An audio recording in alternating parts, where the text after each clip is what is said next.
177 angels descended when she spoke up.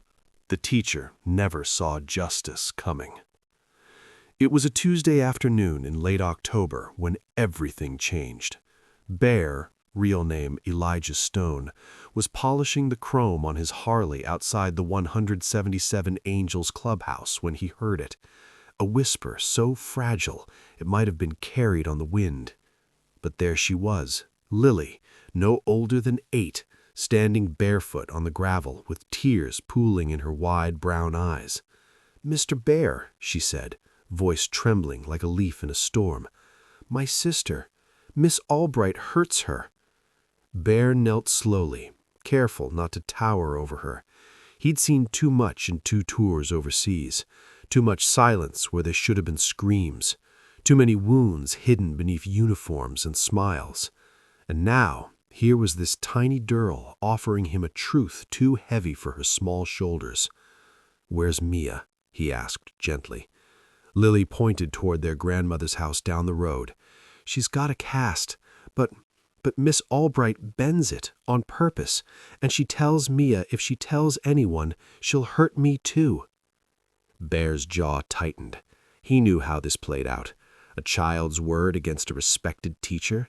In their town, Miss Albright was beloved, soft-spoken, always volunteering, the kind of woman who brought cookies to PTA meetings. No one would believe 2 girls with a history of trouble at home, as the school counselor had once muttered. But Bear believed. That night, he called a meeting. The 177 Angels weren't your typical biker club. Most were ex-military, mechanics, medics, engineers, who'd traded war zones for wrenches and found brotherhood in the rumble of engines and loyalty thicker than oil. They didn't wear patches for show. They wore them for promise. "We protect our own," Bear said, voice low. "And those girls, they're ours now." They became shadows. For days, the Angels watched. Priest, a former Marine sniper with eyes like flint, sat in his truck across from the elementary school, noting how Mia flinched every time Miss Albright passed, how the girl never raised her hand, never laughed during recess, how her cast, supposedly for a simple fall, seemed to cause her agony whenever the teacher adjusted it during quiet reading time. Then came the moment that sealed it. Priest saw it through his binoculars, Miss Albright gripping Mia's injured arm just above the cast, twisting it slightly while leaning in with a smile that didn't reach her eyes.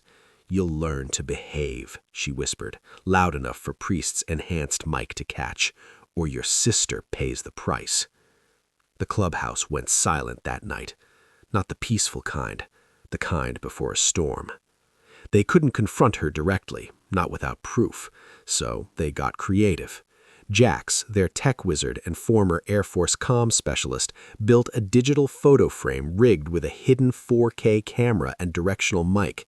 It looked identical to the one Miss Albright kept on her desk, filled with pictures of smiling students. With flawless timing during a school fundraiser, Jax swapped the frames while pretending to fix a flickering light. 48 hours later, they had it. The recording was worse than they imagined.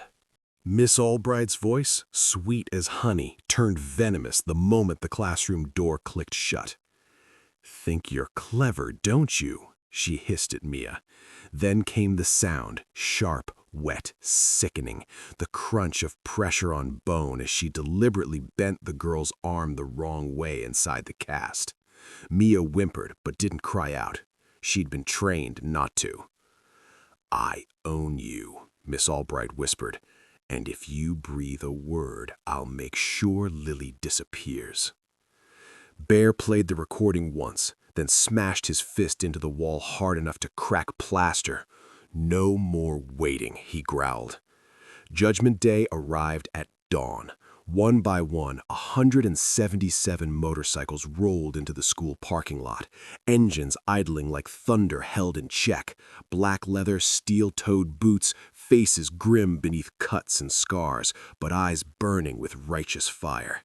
They didn't shout, didn't threaten, they simply stood, surrounding the building like a wall of justice made flesh and iron. Bear walked inside alone. The principal, a nervous man named Driscoll, tried to shoo him away. "This is a school, you can't just—" Bear placed a tablet on his desk, pressed play. Driscoll turned pale. By the time the recording ended, he was dialing 911 himself. Police arrived within minutes. Miss Albright was arrested in front of her class, still clutching Mia's cast like a trophy. Social services took custody of the girls that afternoon. But the angels didn't ride off into the sunset. They stayed. They set up a trust fund for Lily and Mia's education, fully funded through donations from members and local businesses moved by their story. They hired a pro bono attorney for their grandmother who'd been struggling with medical debt and near blindness, and after months of court hearings, home inspections, and tearful testimonies, Bear was granted legal guardianship. He sold his bike, not because he didn't love it, but because he needed a minivan with booster seats and cup holders that didn't leak. Slowly, miraculously, Mia began to speak again, first in whispers to Bear, then in full sentences at dinner. Lily, once timid, blossomed into a fierce young advocate, visiting schools with Bear to talk about courage, about listening to the quiet ones. Inspired, the 177 angels founded the Quiet Ones Foundation, dedicated to supporting abused children in rural communities often overlooked by larger agencies.